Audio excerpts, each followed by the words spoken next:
The following message is transmitted at the request of the Tennessee Bureau of Investigation.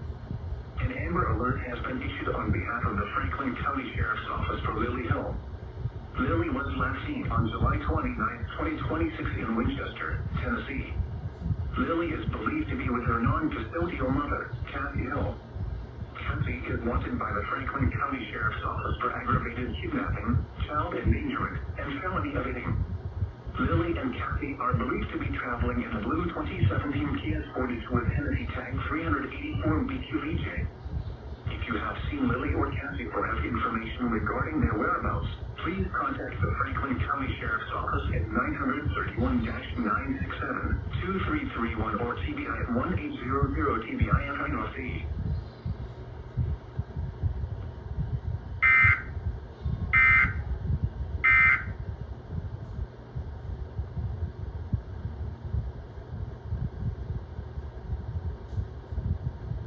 Still understood just how impossible it can be to make that wish come true.